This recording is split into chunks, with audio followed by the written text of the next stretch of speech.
RT30, donc réseau thématique numéro 30, sociologie de la gestion, est né en 2004 au moment de la fondation de l'Association française de sociologie.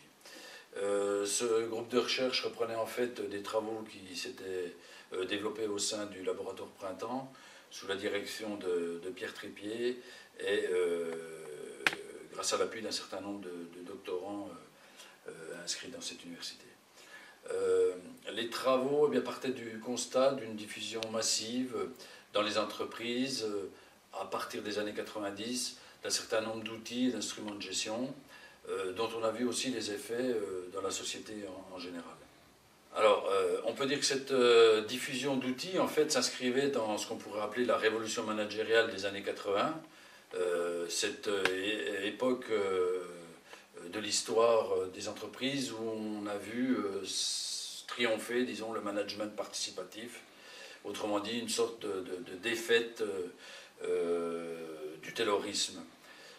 Donc on a assisté à la remise en question du travailleur cantonné aux tâches d'exécution, au profit d'un travailleur qu'on voulait responsable, impliqué, autonome, et à propos duquel on considérait que les capacités créatives, la prise d'initiative, etc., constituaient désormais les éléments incontournables de la performance, en même temps bien sûr que de l'épanouissement individuel. Pour saisir ces mouvements, on s'est reposé sur le concept de dispositif de gestion. C'est ce qui constituait donc notre objet d'étude. Qu'est-ce que c'est qu'un dispositif de gestion? Pour l'instant, en tous les cas, pourquoi cet intérêt pour les dispositifs de gestion?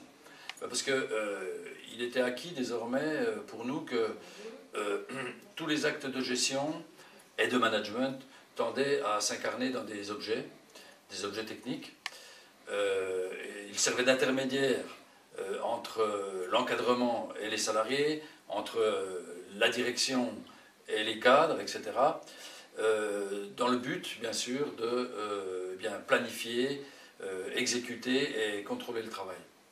Et en même temps que se diffusaient ces outils nouveaux, ces dispositifs de gestion, on constatait, bien sûr, une espèce de déferlante idéologique, un discours, une rhétorique qui clamait désormais la naissance d'une nouvelle ère dans l'exercice du salarial, où l'autonomie du travailleur, en fait, remplaçait l'hétéronomie qui caractérisait autrefois les organisations tayloriennes. Donc, d'une certaine manière, on peut parler d'une gestionnarisation de la société qui se lisait particulièrement dans le fonctionnement des entreprises. Et ce phénomène de gestionnarisation, il se trouvait qu'on considérait qu'il n'était pas ou mal pris en charge par la sociologie du travail ou la sociologie des organisations à cette époque. Donc, on a trouvé pertinent de concevoir un certain nombre de recherches consacrées à ça. Alors, j'ai beaucoup parlé de gestionnarisation, peut-être qu'il convient de prendre un peu de temps pour définir ce qu'on entend nous par gestion. C'est un terme qui est extrêmement courant. Bon, il a un sens pour certaines personnes, il peut en avoir un autre pour d'autres personnes. À l'université, on sait bien qu'il y a les sciences de gestion et qu'on reconnaît volontiers en la personne d'Henri Fayol, le fondateur des sciences de gestion. Donc, qu'est-ce que sont les sciences de gestion? Tout simplement un ensemble de modèles, de théories, mais aussi de pratiques qui visent bien sûr à accroître la performance des organisations à travers l'élaboration d'un certain nombre de techniques qui s'appliqueront ensuite dans certains champs particuliers. Donc, comme par exemple la gestion des ressources humaines, le marketing, la finance, la comptabilité, etc. etc. Donc, dans tous ces champs, évidemment, on va déployer un ensemble de techniques qui ont comme trait commun, bien sûr, de faire appel à des modèles de quantification qui nous permettent d'objectiver, bien sûr, les processus et les performances des salariés, dans le but, bien sûr, d'améliorer le rendement des opérations qui sont définies. Alors, tout ce qu'on vient de dire, bien sûr, nous conduit à considérer la gestion comme une construction sociale, qui est le fait de groupes professionnels spécialisés, qui partagent un certain nombre de valeurs, de représentations, de catégories de pensée visant toute la rationalité instrumentale.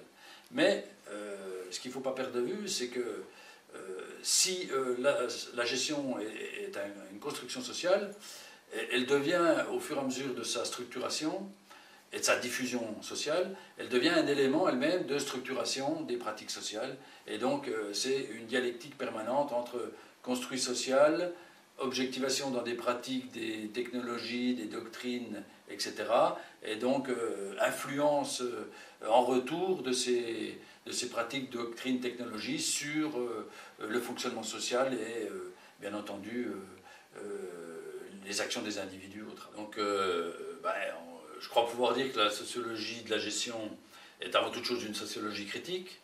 Elle vise à mettre en lumière un certain nombre de mécanismes de domination dans les relations de travail, mais pas seulement, à l'extérieur de l'entreprise, comme on l'a vu tout à l'heure, donc à travers l'ensemble des rapports sociaux. Donc je pense qu'il convient de prendre en considération le fait que la sociologie de la gestion qu'on entend pratiquer est une approche avant tout pluridisciplinaire, qui est ouverte aux apports des autres disciplines, comme les sciences de gestion, l'économie, le droit, pourquoi pas la géographie. Et à cet égard, d'ailleurs, on regarde avec beaucoup d'intérêt les expériences de gestionnarisation qui sont en cours dans les pays dits émergents, où on a la chance de voir à l'état d'embryon, à l'état de naissance, eh bien, des pratiques de gestion qui se structurent sur des bases différentes de celles qu'on connaît dans les pays déjà industrialisés, post-industrialisés. Alors, une des questions lancinantes, graves, qui nous occupe, c'est de savoir s'il est une issue à ce phénomène, à ce processus de gestionnarisation des entreprises et de la société, de l'ensemble des sphères d'activité sociale. Et à cet égard, si ces questions vous intéressent, si vous éprouvez un intérêt pour ce qu'on essaie de développer, on vous invite à nous rejoindre à l'adresse indiquée.